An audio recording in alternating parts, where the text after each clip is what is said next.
നിങ്ങളുടെ favourite shows ഇനി ഒരിക്കലും മിസ്സാവില്ല. ഇപ്പോൾ C5 കാണും നിങ്ങളുടെ ഫേവറേറ്റ് ഷോസ് തികച്ചും സൗജന്യമായി.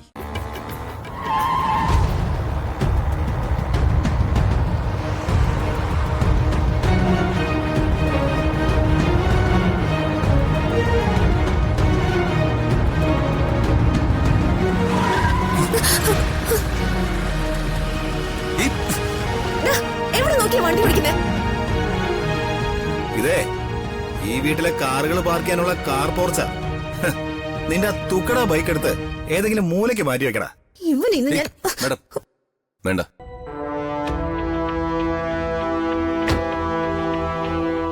ദിവ്യയുടെ സീമന്തവും നടത്തി അവളെ പ്രസവിപ്പിച്ചിട്ട് നീ അടങ്ങും അല്ലേ ഋതികെ? അതെ, അതിന് ദീപകിന് നിന്റെ സംശയമുണ്ടോ? ഏയ്, ഒരിക്കലും ഇല്ല.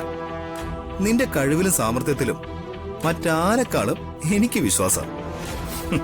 ഋതികെ, എന്റെ മുറിയില് എന്റെ ബെഡില് എന്റെ അടുത്ത് കിടന്ന് ഉറങ്ങേണ്ടവളായിരുന്നു നീ. ആ നീയാണ് എനിക്കെതിരായി ഒരു വേലക്കാരി നടത്തുന്ന തേർഡ് റേറ്റ് ഡ്രാമയ്ക്ക് ചുക്കാൻ പിടിക്കുന്നത്. അത് നിന്റെ അന്തസ്സിന് ചേർന്ന പണിയാണോ? ഇവനെ, ഈ രാജുവിനെ പോലാണോ നീ?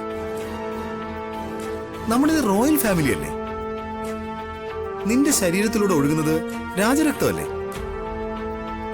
പിന്നെ എന്തിനാ ഋതികെ നമ്മൾ തമ്മിൽ ഇങ്ങനൊരു വാശി മത്സരമൊക്കെ? നമുക്കിതൊക്കെ അവസാനിപ്പിക്കുന്നതല്ലേ നല്ലത്. എടാ, ദിവ്യയുടെ വയറ്റിൽ വളർന്ന ജീവൻ നിന്റെയാണെന്ന് നിനക്കും അറിയാം, ഞങ്ങൾക്ക് എല്ലാവർക്കും അറിയാം. ആ കുഞ്ഞിന് നീ കൊടുത്തിരിക്കുന്നതും രാജരക്തമല്ലേ? നീ അതങ്ങ് അംഗീകരിച്ച് ദിവ്യയെ ഭാര്യയായിട്ട് സ്വീകരിക്കേ. എന്നിട്ട് അതിനുശേഷം നമുക്ക് നമ്മുടെ ഇടയിലുള്ള പ്രശ്നങ്ങള് പറഞ്ഞു തീർക്കാം. നടന്നത് തന്നെ. ദീപക്കൊന്ന് നിന്നേ. എന്താടാ? മറ്റന്നാള് ദിവ്യയുടെ സീമന്തം എന്റെ വീട്ടിൽ വെച്ച് നടത്താൻ തീരുമാനിച്ചിരിക്കുക. നല്ലതാ രാജു. ഒരു ജോലിക്കാരിക്ക് ഇത്രയൊക്കെ ചെയ്തു കൊടുക്കുന്നതിന് നിനക്ക് പുണ്യം കിട്ടും. അല്ല, എനിക്കൊരു സംശയം. ദിവ്യക്ക് വേണ്ടി നീ ഒരുപാടങ്ങ് സഹിക്കുന്നത് കാണുമ്പോഴേ ഇനി ആ കുഞ്ഞങ്ങാനും നിന്റേതാണോന്ന്. എന്താ നീ പറഞ്ഞേ? ഇനി ഒരിക്കൽ കൂടി നീ നിന്റെ ദുഷിച്ച നാവുകൊണ്ട് അങ്ങനെ പറഞ്ഞ നിന്റെ നാവ് ഞാൻ അരി. ഋതികെ, കൂളാവ്. ഇങ്ങനെ ചൂടാവില്ലേ? അല്ല, ദിവ്യക്ക് സീമന്തൊക്കെ രാജുവിന്റെ വീട്ടിൽ വെച്ച് നടത്തിയ അത് പിന്നെ ഒരു സംസാര വിഷയമൊക്കെ ആവില്ലേ?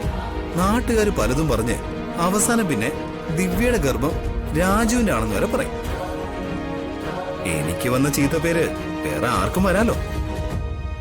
അതുകൊണ്ടാ പറഞ്ഞെ. ബാക്കിയൊക്കെ നിങ്ങളുടെ ഇഷ്ടം. എന്ത് തന്നെ സംഭവിച്ചാലും ഞങ്ങളുടെ തീരുമാനത്തില് മാറ്റമൊന്നുമില്ല ദീപകെ. മറ്റന്നാളത്തെ ചടങ്ങിന് നീ എത്തിയേക്കണം. അത് കൊള്ളാം. ഞാൻ പറഞ്ഞോന്നു നടന്നത് തന്നെ. നിങ്ങൾ രണ്ടാളും പോയി വേറെ വല്ല പണിയുണ്ടോ നോക്ക്. ഡൗൺലോഡ് ചെയ്യൂ C5 ആപ്പ്. കാണൂ എല്ലാ എപ്പിസോഡുകളും സൗജന്യമായി.